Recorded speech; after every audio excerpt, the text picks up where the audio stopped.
সাহাবায়ে কেরাম তাদের নিজের জীবনের চাইতেও আল্লাহর নবী সাল্লাল্লাহু আলাইহি ওয়াসাল্লামকে বেশি ভালোবাসতেন। এজন্যই পয়গম্বর আরবি সাল্লাল্লাহু আলাইহি ওয়াসাল্লাম বলেন, লা ইউমিনু আহাদুকুম হাত্তা আকুনা আহাব্বা ইলাইহি মিন ওয়ালিদিহি ওয়া ওয়ালাদিহি ওয়ান নাসি আজমাইন। রাসূল করিম সাল্লাল্লাহু আলাইহি ওয়াসাল্লাম বলেন, উম্মত রে, ততক্ষণ পর্যন্ত তুমি প্রকৃত মুমিন মুসলমান হইতে পারবা না, কামেল ইমানদার হইতে পারবা না, আশিক রাসূল হইতে পারবা না, যতক্ষণ পর্যন্ত তোমার বিবি বাচ্চা, আলিয়া ওলাদ, ধন সম্পত্তি, জাগতিক সব কিছুর চাইতে আমি মুহাম্মদকে বেশি মহব্বত না করবা, ততক্ষণ পর্যন্ত তুমি প্রকৃত ইমানদার হইতে পারবা না। অন্য এক হাদিসের মধ্যে আল্লাহর পয়গম্বর আরবি সাল্লাল্লাহু আলাইহি ওয়াসাল্লাম বলেন, মান আহাব্বা সুন্নতি ফাকাদ আহাব্বানি ওয়া মান আহাব্বানি কানা মাই ফিল জান্নাহ।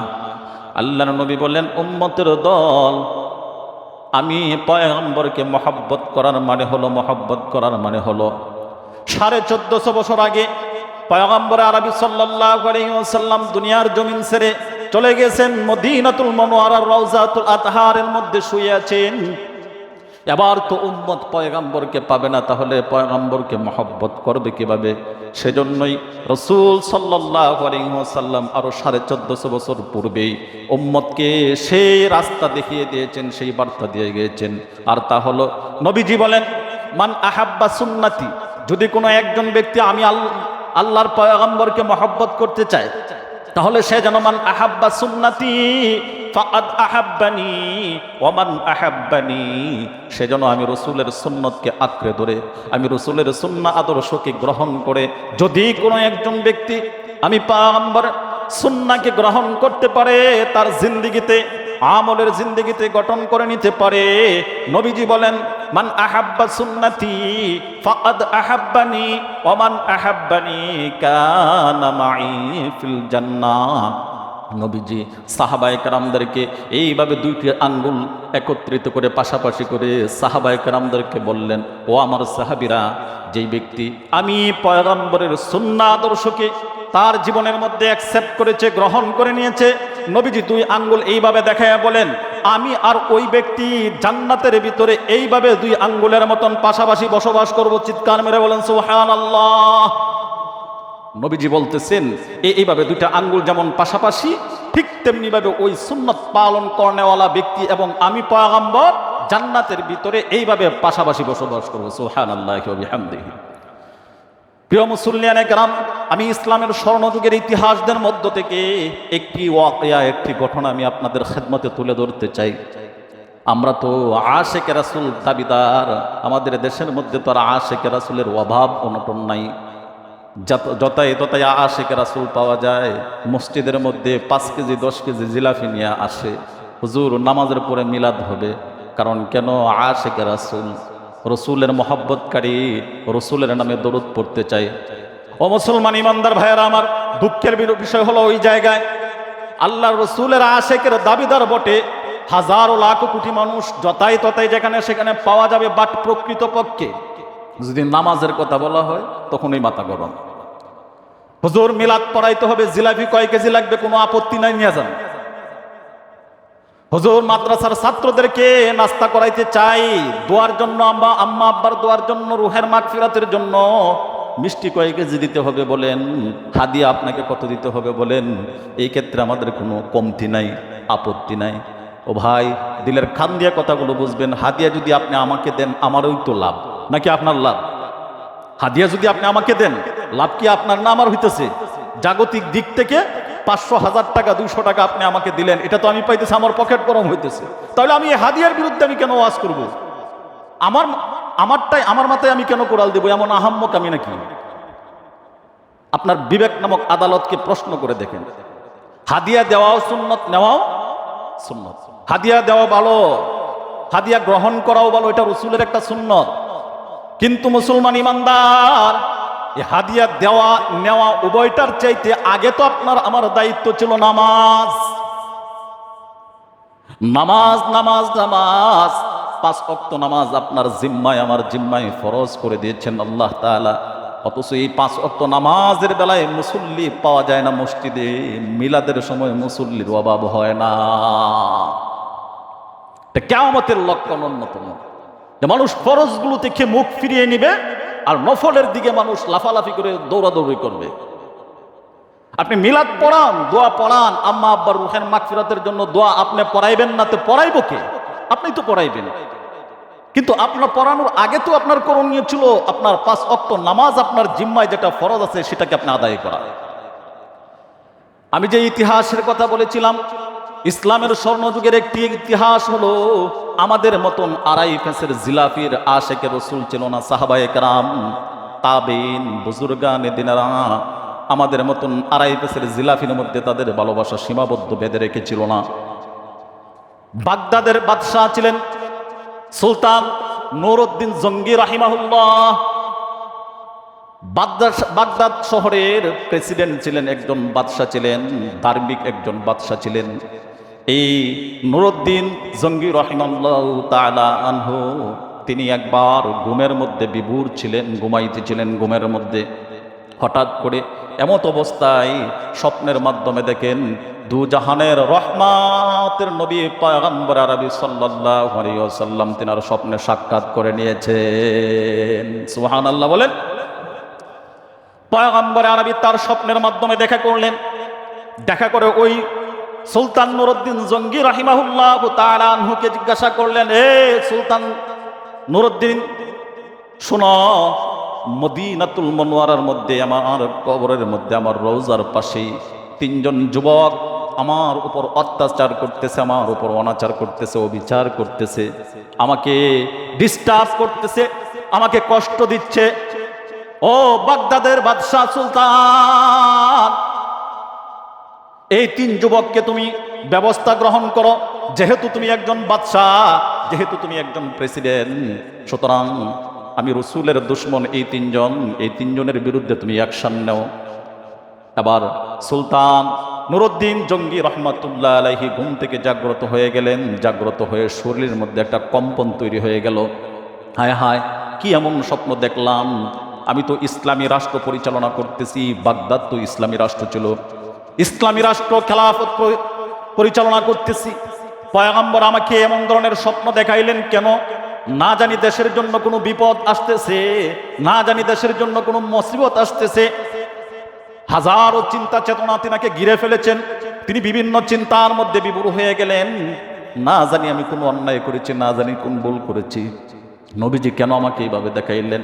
ও মুসলমান, বাগদাদের বাদশাহ সুলতান নুরউদ্দিন জঙ্গি রহমাতুল্লাহ আলাইহি তিনি গোসল করলেন। গোসল করে সুন্দর করে ওযু করলেন। ওযু করে তাহাজ্জুদের নামাজের মধ্যে দাঁড়ায় গেলেন। তাহাজ্জুদের নামাজের মধ্যে দাঁড়ায় সেজদায় যে পড়ে থেকে আল্লাহ তাআলার কাছে বলতেছেন, আল্লাহ, পয়গম্বর আমাকে স্বপ্নের মাধ্যমে দেখা দিলেন।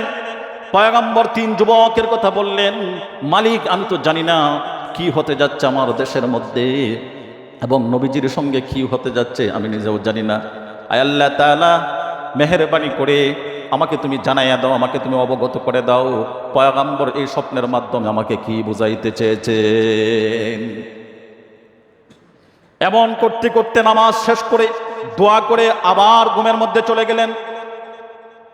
আগামীকালকে সারাদিন পেরেশানি আর টেনশনের মধ্যে ছিলেন।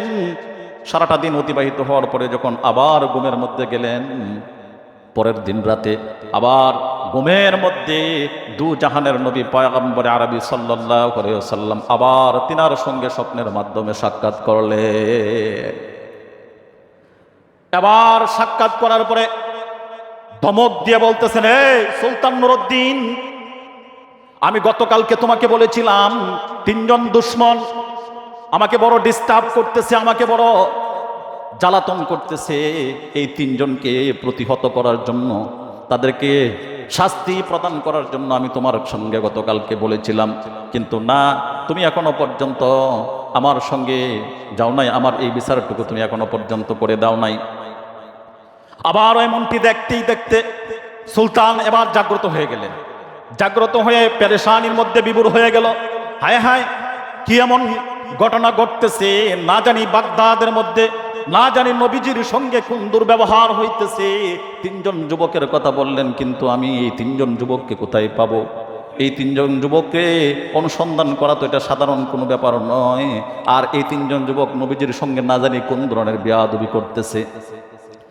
এমন করতে করতে আবারও নামাজ পড়লেন। নামাজ শেষে এই রাত্র চলে গেল, তৃতীয় নাম্বার রাত্রের দিন। আবার যখন ঘুমের মধ্যে বিভোর ছিল, এমন অবস্থায় সুলতান তখন আবার ঘুমের মাধ্যমে স্বপ্নে জগতে দেখতেছিলেন, আবার পয়গম্বর সাল্লাল্লাহু আলাইহি ওয়াসাল্লাম তার স্বপ্নের মধ্যে এসে হাজির হয়ে গেছে।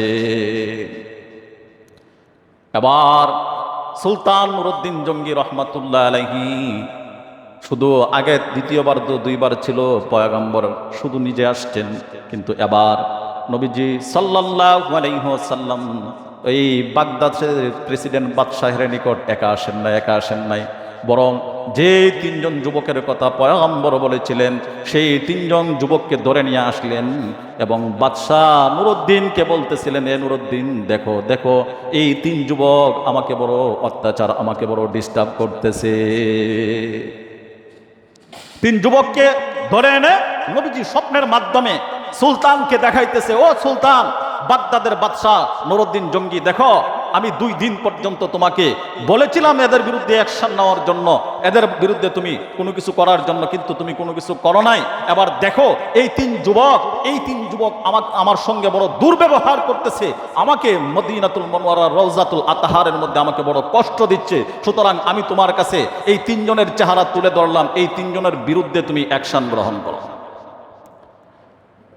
আবার নবীজি বলতেছিলেন, এ সুলতান, তুমি কি আমার প্রতি মহব্বত, পয়গম্বরের প্রতি মহব্বত আর ভালোবাসা তোমার দিল থেকে কমে গিয়েছে নাকি? যদি নাই কমে থাকে তাহলে কেন তুমি এখনো পর্যন্ত তার বিচার কার্য করো নাই? এতটুকু বলার সঙ্গে সঙ্গে নবীজি আবার উদাও হয়ে গেলেন, নবীজি চলে গেলেন। এবার বাদশাহ নুরউদ্দিন জঙ্গি রহমাতুল্লাহ আলাইহি ঘুম থেকে জাগ্রত হয়ে পেরেশানির মধ্যে পড়ে গেলেন, চিন্তা করতেছিলেন, পয়গম্বর যে আমাকে বললেন এটার কি রহস্য হইতে পারে? এই তিন যুবককে যে দেখাইলেন এর কি মানে হইতে পারে? এই তিন যুবক কারা? এদেরকে কোথায় পাবো? আর এই তিন যুবক নবীজির সঙ্গে কি এমন বেয়াদবি করেছে যার কারণে নবীজি আমার উপর আঙ্গুল তুলে প্রশ্ন করেছে, এ নুরউদ্দিন জঙ্গি, এই তিন যুবক আমাকে অত্যাচার করতেছে, আমার সঙ্গে দুর্ব্যবহার করতেছে, কেন এখনো পর্যন্ত তুমি তাদের বিচার করো নাই? তাহলে তোমার হৃদয়ের মধ্যে কি আমি পয়গম্বরের প্রতি মহব্বত আর ভালোবাসা কমে গিয়েছে? আবার নুরউদ্দিন জঙ্গি রহমাতুল্লাহ আলাইহি পেরেশানির মধ্যে পড়ে সাজদায় পড়ে আল্লাহ তাআলার কাছে সাজদায় পড়ে কান্না করতেছে আর চিৎকার মেরে হাওমাও করতেছে আর বলতেছে, মালিক, আমি তো জানি না পয়গম্বর কেন আমার সঙ্গে এমন স্বপ্ন দেখা দিলেন আর এই তিন যুবকের কথা বললেন, এদেরকে আমি কোথায় পাবো? আর এরা কেনই বা নবীর সঙ্গে এমন দুর্ব্যবহার আচরণ করতেছে তাও তো আমি জানি না। আল্লাহ, তোমার পক্ষ থেকে কোনো না কোনো মাধ্যমে আমাকে সেটা জানাইয়া দাও। এবার রাত্র পরিষ্কার হয়ে গেল, সালাতুল ফজর আদায় করলেন। আদায় করার পরে এই বাদশাহের প্রধানমন্ত্রী ছিলেন জালালউদ্দিন মৌসুলী রহমাতুল্লাহ আলাইহি। জালালউদ্দিন মৌসুলী রহমাতুল্লাহ আলাইহি ছিলেন তিনার প্রধানমন্ত্রী। ফজরের নামাজ আদায় করে জালালউদ্দিন মৌসুমী রহমাতুল্লাহ আলাইহির কাছে গিয়ে বলতেছেন, ও জালালউদ্দিন, আমি দীর্ঘ তিন রাত যাবত পর্যন্ত এই স্বপ্ন দেখলাম, পয়গম্বর আমার সামনে এসে হাজির হলেন, কিন্তু আমি কোনো বিচার করতে পারি নাই, চিনতে পারি নাই। তৃতীয় নাম্বার দিন অর্থাৎ আজকের রজনীতে পয়গম্বর সেই তিন যুবককে ধরে নিয়ে আসলেন, তিন যুবককে আমাকে দেখাইলেন, যেই তিন যুবকের চেহারাটা আমাকে দেখাইলেন, আমি সেই চেহারাটা আমার হৃদয়ের ক্যামেরা দিয়ে আমি এগুলো স্ক্যান করে নিয়েছি, তাদের চেহারাগুলো আমার চোখের সামনে এখনো পর্যন্ত বেঁচে আছে। ও জালালউদ্দিন মৌসুলী, বলো এই স্বপ্নের ব্যাখ্যা কি হইতে পারে? এই স্বপ্নের রহস্য কি হইতে পারে? স্বপ্ন বিভিন্ন প্রকারের হইতে পারে। আমরা সাধারণত স্বপ্ন দেখলেই ইমাম সাহেবের কাছে দৌড়ে আসি অথবা পার্শ্ববর্তী কোনো মানুষের কাছে গিয়া বলি যে, ভাই, আমি তো এই স্বপ্নে দেখলাম, এর ব্যাখ্যা কি হইতে পারে? আমি বসিরউদ্দিন ইমাম আপনার স্বপ্নের ব্যাখ্যা দেওয়ার মতন এখতিয়ার আমার নাই, এই যোগ্যতা আমার মধ্যে নাই, আমি দিতে পারবো না, এটা আপনি বললেও পারবো না। স্বপ্নের ব্যাখ্যা দেওয়া যে সেই দিতে পারে না, যে কোনো ব্যক্তি স্বপ্নের ব্যাখ্যা দিতে পারে না। স্বপ্ন দেখবেন একটা, এটার অর্থ হবে আরেকটা, এটার তর্জমা হবে আরেকটা, ব্যাখ্যা হবে আরেকটা। তাবিরুর রুইয়া নামক একটি কিতাব আছে, সেই কিতাবের মধ্যে একটি ওয়াকিয়া আছে। এক ব্যক্তি স্বপ্ন দেখলেন কোরআন শরীফের মধ্যে, স্বপ্নের মাধ্যমে কোরআন শরীফের 7টি কোরআন শরীফের উপরে প্রস্রাব করে দিচ্ছে। কি নাউজুবিল্লাহ বলবেন না আউজুবিল্লাহ বলবেন? কোরআন শরীফের উপরে প্রস্রাব করা এটা ভালো কাজ না খারাপ কাজ? নিঃসন্দেহে এটা খারাপ কাজ। এটা যে কোনো মানুষ একজন শুনুক, একেবারে খেটে খাওয়া দিনমজুর রাস্তার ভিখারিও যদি হয়, কোনো কিছু জানে না, পাগল ব্যতীত যে কোনো মানুষই যদি শুনে যে কোরআনের উপরে প্রস্রাব করছে, তখন সামনে পারলে ফিডাইব। 7টা কোরআন শরীফের উপরে প্রস্রাব করছে, এই স্বপ্ন দেখার পরে তখন তিনি করলেন কি, আমার মতন ইমাম সাহেবের কাছে আসছে, বোঝানোর জন্য বলতেছে। আয়েশা বলতেছে যে হুজুর, আমি তো এই স্বপ্নে দেখলাম, আমি কি এমন কাজ করছি, এমন কোনো জানাশোনা বড় ধরনের কোনো অন্যায় অবিচার কোনো জুলুম কাজ তো করি নাই, তাহলে কেনই বা আমি এই স্বপ্ন দেখলাম? আমি ঠিক এটা বুঝতে পাইলাম না, মেহেরবানি করে এই স্বপ্নের তাবির, এই স্বপ্নের ব্যাখ্যাটা আমাকে একটু বুঝাইয়া দেন। এখন বালিজুরি বড় মসজিদের ইমাম সাহেব বড় হুজুরগিরি টিখানির লেগিয়া মানুষের কাছে তো একটা ইমেজ আছে, এই ইমেজ ধরে রাখার লাগে, মানে আমি যে বড় হুজুর, এই বড় হুজুরগিরিটা টিকানির লেগে এই মুহূর্তে আপনি আমার স্বপ্নের ব্যাখ্যা জিগাইলেন, আমি যদি আপনার স্বপ্নের ব্যাখ্যা না দেই, তাহলে হইতেছে কি আমার বড় হুজুরগিরি বস্তায় ঢুকে যাইতেছে। কি হইতেছে? আমার বড় হুজুরগিরি বস্তায় ঢুকে যেতেছে। এখন আমার বড় হুজুরগিরি টিহানির লাগিয়া উপস্থিত ক্ষেত্রে ভুল হোক আর সঠিক হোক, একটা ব্যাখ্যা দিয়ে আপনারা বুঝাইয়া দিলাম। আপনি তো আর ধর্মীয় লাইনে মূর্খ, এই ক্ষেত্রে তো স্বপ্নের ব্যাখ্যা আমি যা দিয়ে আপনি চোখ বন্ধ করে মাইনে নেওয়া লাগবে, নাকি এটার বিরুদ্ধে আপনি কোনো হাদিস কারা করতে পারবেন? হ্যাঁ, কারণ কেন আপনি ধর্মীয় লাইনে শিক্ষা দীক্ষা না থাকার কারণে ইমাম সাহেব যা বলে এটা কি চোখ বন্ধ করে মেনে নিতে হবে? আমি ব্যাখ্যা দিয়ে দিলাম, সর্বনাশ। আপনি এই যে এই স্বপ্ন দেখছেন, এই স্বপ্নের মাধ্যমে তো আপনার পুরুষঙ্গ যেটা এটা পৌঁছে যাবে। আর কিতাবের মধ্যে আসছে যে স্বপ্নটা মানুষের মাথার অর্ধ হাত উপরে ঝুলন্ত অবস্থায় থাকে। এটা যে ব্যাখ্যা দিবে, সঠিক ব্যাখ্যা দেও অথবা ভুল ব্যাখ্যা দেও, যেটাই ব্যাখ্যা দিবে ওই ব্যাখ্যাটাই তার মাথার উপর তাসির করবে। এখন বেচারা স্বপ্ন দেখছেন 7টা কোরআন শরীফের উপরে প্রস্রাব করছে, ইমাম সাহেবের কাছে গেছে, ইমাম সাহেব বলতেছে আপনার পুরুষঙ্গ পৌঁছে যাবে। ঘটনাক্রমে বাড়িতে আসছে, পুরুষঙ্গের মধ্যে একটা ফোড়া তৈরি হলো, আর এই ফোড়া থেকে তিলে তিলে বড় হইতে হইতে আস্তে আস্তে পচন শুরু হয়েছে, পচা শুরু হয়ে গেছে। আর স্বপ্নে দেখনেওয়ালা ব্যক্তি তো মনে মনে ভাবতেছে, হাই রে হাই, আমি কি এমন অন্যায় করলাম, কি এমন অপরাধ করলাম যার কারণে এমন স্বপ্ন দেখলাম, আর আমার এমনটা হইতেছে। হুজুর যা বলছেন পচে যাবে, ঠিক তেমনি ভাবে আমার পচে যাইতেছে।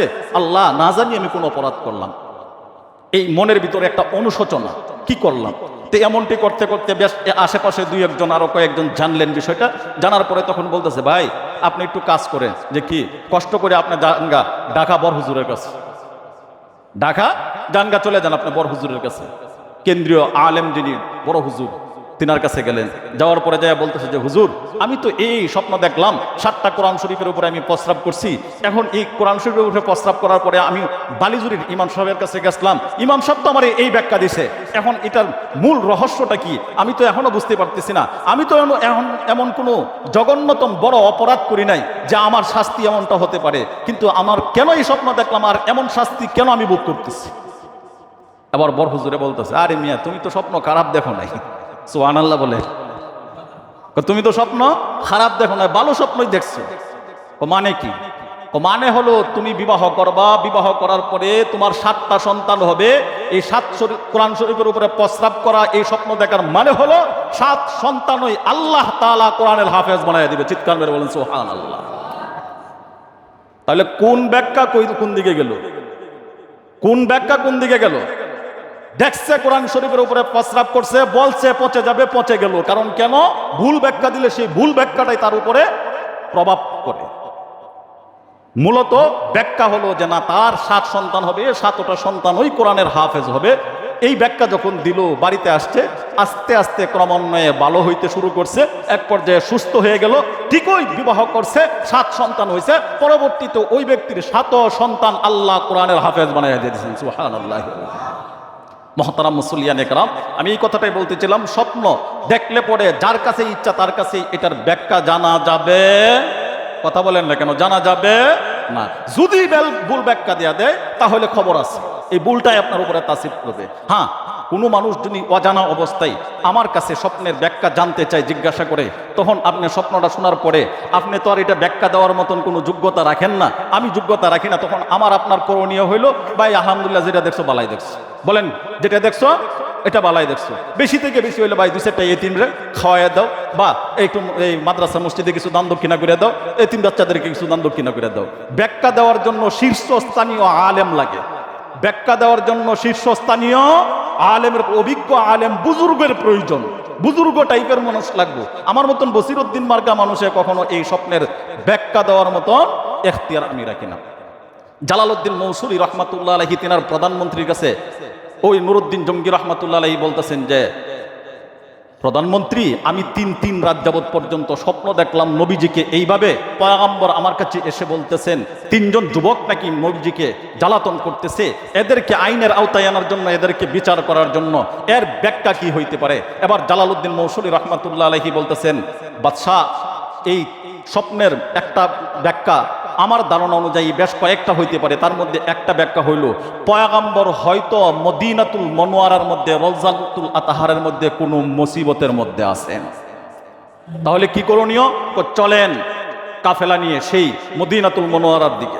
এবার কাফেলা নিয়ে একজন নয়, 2 জন নয়, 16,000 সেনা সৈন্য। বলেন কত হাজার? 16,000 সেনা সৈন্য নিয়ে কাফেলা তৈরি করে সঙ্গে নিলেন প্রধানমন্ত্রী জালালউদ্দিন মৌসুলী রহমাতুল্লাহ আলাইহিকে এবং বাদশাহ সুলতান নুরউদ্দিন জঙ্গি রহমাতুল্লাহ আলাইহি, উভয়েই 16,000-এর এই সেনা সৈন্যের কাফেলা নিয়ে দীর্ঘদিন যাবৎ পর্যন্ত, 11 দিন যাবৎ পর্যন্ত অতিক্রম করে গিয়া মদিনাতুল মুনাওয়ারার মধ্যে গিয়ে পৌঁছাইলেন।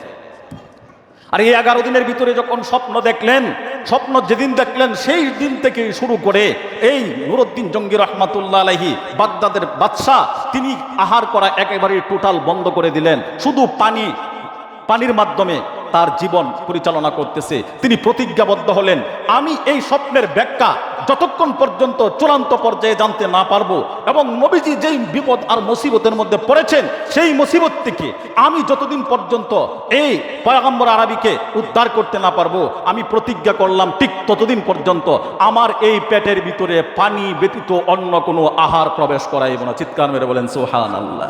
এটাকে বলে আশিকে রাসূল, এটাকে বলে আশিকে রাসূল। কারণ কেন? নবীজি কোন বিপদে আছে আমাকে স্বপ্নে দেখাইলেন। নবীর স্বপ্ন তো আর মিথ্যা স্বপ্ন হইতে পারে? কথা বলেন, পারে না। আমাকে স্বপ্ন দেখাইলেন, আমি নবীজির এই উপকারের জন্য কোনো কিছুই করতে পারবো না। যতক্ষণ পর্যন্ত পারবো না ততক্ষণ পর্যন্ত দুনিয়ার কোনো খাদ্য আমার পেটের ভিতরে ঢুকাইব না। এবার কাফেলা নিয়ে যখন মদিনাতুল মুনাওয়ারার মধ্যে চলে গেলেন, যাই সর্বপ্রথম ঘোষণা দিলেন, সেনা সৈন্যদেরকে জানাইয়া দিলেন, যাও তোমরা চতুর্দিকে ছড়িয়ে পড়ো। আর ঘোষণা এলান জানাইয়া দাও, বাগদাদের বাদশাহ সুলতান নুরউদ্দিন জঙ্গি রহমাতুল্লাহ আলাইহি ঘোষণা করে দিলেন, এই মদিনার এরিয়ার ভিতর থেকে, মদিনার বাউন্ডারির এরিয়ার ভিতর থেকে একটা মানুষ তো দূরের কথা, একটা কুকুরও পর্যন্ত বাহির হইতে পারবে না।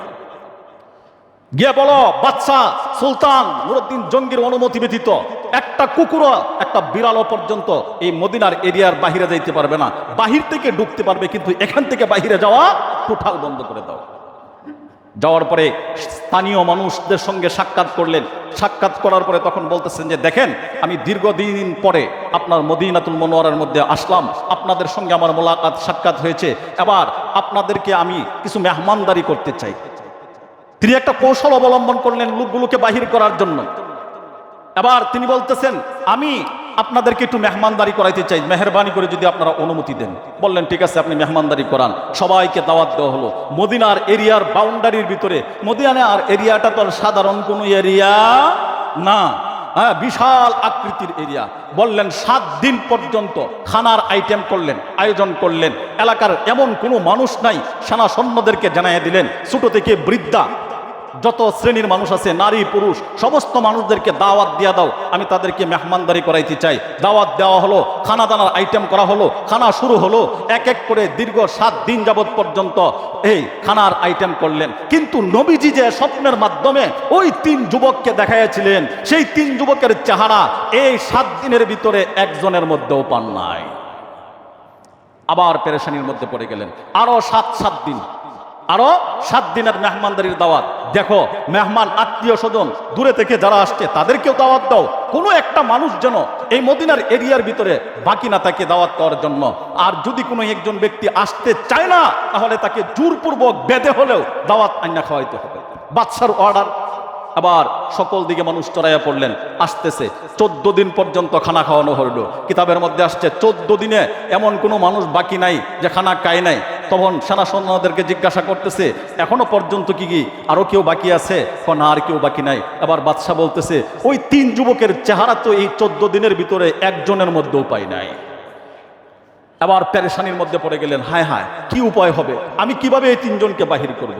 এক পর্যায়ে একজন লোক এসে 17 নাম্বার দিনের দিন আইসা বলতেছেন যে হুজুর, এক জায়গার মধ্যে মসজিদের ভিতরে 3 জন মেহমান আছেন, 3 জন আল্লাহর ওলি আছে, 3 জন বুজুর্গ আছে, এরা এই আপনার খানার মধ্যে আসে নাই।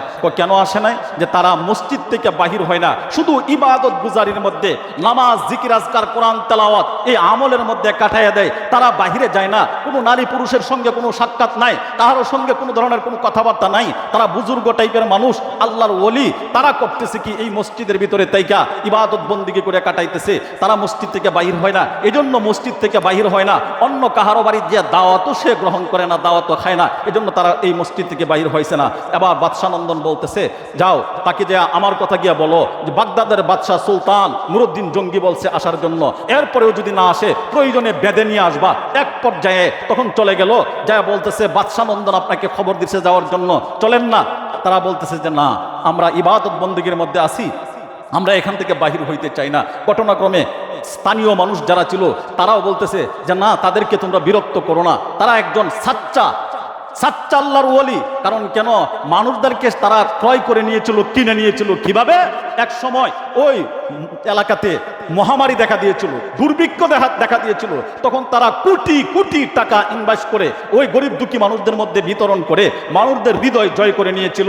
আমরা তো সাধারণত মানুষ দেখবেন, কেউ যদি এসে আমাদেরকে সামান্য কিছু টাকা পয়সা আর্থিক দিয়া অনুদান দেয়, তখন আমরা একেবারে দিশেহারা, হায় হায় অমুক আমাকে সহযোগিতা করেছে। কিন্তু সহযোগিতা করার পিছনে মূল উদ্দেশ্য কি, এটা আমরা একবারও পর্যন্ত যাচাই বাছাই করতে রাজি না। ঠিক তেমনি ভাবে ওই মানুষগুলোকে তাদের আয়ত্তে নিয়ে গেছিল। যাওয়ার পরে তখন মানুষে বাধা প্রদান করলো যে না, ওনাদেরকে নেওয়া যাবে না। এক পর্যায়ে সেনা সৈন্যরা ফেরত গিয়ে বাদশাহ নন্দনের কাছে বলতেছে, মহারাজ তারা তো আসতে চায় না, স্থানীয় মানুষ যারা আছে তারাও এটা বাধা প্রদান করতেছে। এবার বাদশাহ সুলতান নুরউদ্দিন জঙ্গি রহমাতুল্লাহ আলাইহি রাগান্বিত হয়ে দাঁড়ায় গেলেন, চলো আমি নিজে যাব তাদেরকে দেখার জন্য।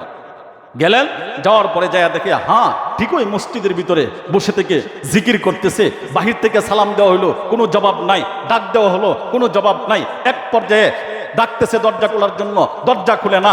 এক পর্যায়ে বাদশাহ সুলতান নুরউদ্দিন দরজা ভেঙ্গে মসজিদের ভিতরে প্রবেশ করলেন। প্রবেশ করার পরে গিয়া ডুইকা দেখে ঠিকই এই মসজিদের ভিতরে বসে থেকে এক জায়গায় 3 জন বসে থেকে জিকির করতেছে, কখনো নামাজ পড়তেছে, কখনো আল্লাহর কালাম কোরআনকে তেলাওয়াত করতেছে। এমন করার পরে তখন বললেন, তোমাদের এই আমলগুলোকে বন্ধ করো, আমি তোমাদের সঙ্গে একটু কথা বলতে চাই। যে কি, তোমাদেরকে দাওয়াত দেওয়া হলো, কেন তোমরা সেই দাওয়াত গ্রহণ করে নাই? বলতেছে যে আমরা এখানে আল্লাহ বিল্লাহর নাম নিতেছি, আল্লাহর নাম নিতেছি, আল্লাহর গুণকীর্তন করতেছি, এখানে আমরা ইবাদতের মধ্যে মশগুল, কেন আপনার দাওয়াতের মধ্যে আমরা যাব? আমরা এই ইবাদত ছেড়ে, বন্দেগী ছেড়ে আপনার দাওয়াত গ্রহণ করতে চাই না। এবার বললেন যে দেখো, তুমি কি মাসআলা জানো না? বাদশাহ যদি ডাক দেয়, বাদশার ডাকে, সরকার যদি আমাকে ডাক দেয় কোনো কাজের জন্য, সেই ডাকে সাড়া দেওয়া জনগণের উপর ফরজ হয়ে যায়। নফল ইবাদত বাদ দিয়ে তখন সরকারের ডাকে সাড়া দিতে হয়, এটাই স্বাভাবিক। তো তুমি, আমি বাদশাহ তোমাকে ডাক দিলাম, কেন তুমি জবাব দাও নাই? তারপর বলা হলো কি, যে দেখো তোমরা এখানে কেন, কি ইবাদত করতেছো একটু দেখতে হবে। এক পর্যায়ে শর্টকাটে বলতেছি, একবারে শর্টকাটে 2-1 মিনিটের ভিতরে শেষ করে দেব। যে বিষয়টা হচ্ছে, বলতেছে তোমরা ইবাদত করতেছো, যে এই ইবাদত করার পিছনে এত এইভাবে ইবাদত করতে হবে, বাদশা ডাকলেও যাইতে পারবা না, এটা কোথায় থেকে পাইলা? আচ্ছা তোমরা একটু সরো দেখি তোমাদের ইবাদতের স্থানটা। উনি করলেন কি, এই ইবাদতের স্থানটা, ওই চেহারাগুলো আমার সামনে আসো। আসছে, আসার পরেই তো এবার ওই যে সুলতান যে স্বপ্নে দেখছিলেন 3 যুবকে, যখন সরাসরি পেজ টু পেজ হয়েছে, তাকায় দেখে ওই 3 যুবকের চেহারা আর এদের চেহারায় মিলে গেছে। এবার বলতেছে যে তোমাদের পরিচয় কি? যা আমাদের পরিচয়, আমরা এখানকার ওই। তাহলে ইবাদত করতেছো, দেখি তোমরা একটু সরো। শর্ট করে বলতেছে একেবারে। তারা রাজি হয় না, সরাইলো, কোথাও কোনো কিছু পাওয়া যায় না। সরাইয়া দিয়া হঠাৎ করে তাকায় দেখে একটা বড় পাথর, সেই পাথরের উপরের মধ্যে বসে থেকে, এখন তো আমাদের মসজিদগুলোর মধ্যে টাইলস, তখন তো আর টাইলস ছিল না, পাথরের মধ্যে বসে দেখে এখানে ইবাদত করতেছে। বলতেছে পাথরটা সরানোর জন্য, মানুষ বলতেছে না হুজুর ধ্বংস হয়ে যাবেন। এরা যে বুজুর্গ, যে কামেল আল্লাহর ওলি, যদি পাত্তর সরান তাহলে ধ্বংস হয়ে যাবেন। তারাও সরাইতে দেয় না। এক পর্যায়ে সেনা সৈন্যদের মাধ্যমে পাত্তর সরাইলেন, সরাইয়া তাকায়া দেখে বিশাল আকৃতির এক সুড়ঙ্গ, বিশাল আকৃতির এক রাস্তা, কাউকে অনুমতি দেয় নাই নামার জন্য। বাদশাহ নন্দন নিজেই এই গর্তের ভিতরে নামলেন, প্রবেশ করলেন। নাইমা যাইতে যাইতে দীর্ঘ সময় অতিক্রম করার পরে যায়া দেখেন যে মুহাম্মদ সাল্লাল্লাহু আলাইহি ওয়াসাল্লামের রওজা, মুহাম্মদ সাল্লাল্লাহু আলাইহি ওয়াসাল্লামের লাশ যেখানে রাখা আছে, সেই জায়গায় নবীজির রওজা থেকে মাত্র 1.5-2 হাত পরিমাণ দূরে হবে সেই গর্তের সীমানা গিয়া ওইখানে আটকেছে। এবার বাদশাহ নন্দন ফেরত আসলেন, আয়েশা জিজ্ঞাসা করলেন, তোমরা এই গর্ত কেন করলা, আর কিসের জন্য, তোমাদের উদ্দেশ্য কি, তোমাদের মূল টার্গেটটা কি? যে বলেন যে দেখেন, এই গর্তটা 1 বছর নয়, 2 বছর নয়, দীর্ঘ 35 বছর যাবৎ পর্যন্ত আমরা 3 জনে মিলে এই গর্ত খনন করছি। কেন? আমরা হলাম ইয়াহুদি, মুসাল শহরের বাসিন্দার আমরা, আর আমাদেরকে মানুষ, পশ্চিমা ইয়াহুদিরা আমাদেরকে বিপুল পরিমাণ ধনসম্পদ, টাকার অফার দিয়ে আমাদেরকে বলছে মুহাম্মদ সাল্লাল্লাহু আলাইহি সাল্লামের লাশটাকে এখান থেকে চুরি করে তাদের হাতে হস্তান্তর করে দেওয়ার জন্য, আর মুহাম্মাদের লাশকে হস্তান্তর করার জন্য দীর্ঘ 35 বছর যাবৎ পর্যন্ত মাটি খনন করে পয়গম্বরের ওই লাশের কিনারা পর্যন্ত আমরা গিয়ে পৌঁছে গিয়েছিলাম, মাত্র 1-1.5 হাত দূরে থাকতেই বলতেছে সুলতান জানেন কি হইল, আমরা যখন এই 1-1.5 হাত কাছাকাছি চলে গেলাম, তখন ওইখান থেকে মনে হয় আগুনের একটা তাপ, মনে হয় আগুনের একটা দলা আমাদের শরীরের মধ্যে আইসা লাগছে, লাগার পর থেকে আমাদের ভিতরে একটা সখরাত তৈরি হয়ে গেছে। বাকি অনেক লম্বা ঘটনা, আপনার শর্টকাটে বললে আর শর্টকাট কত করবেন, যতই শর্টকাট করেন ঘটনা তো আর শেষ করা সম্ভব না, যেহেতু আরো 2 হাত 2.5 হাত লম্বা। এখন আপনি এই আহাঙ্গুলের ওয়াজ করে এনে শেষ করা তো সম্ভব না। বাকি আল্লাহ যদি হায়াতে বাঁচায় আগামী সপ্তাহে বলার জন্য চেষ্টা করব। আল্লাহ তাআলা আমাদের সবাইকে বুঝার এবং আমল করার মতন তৌফিক দান করুন। সকলে বলেন আমিন।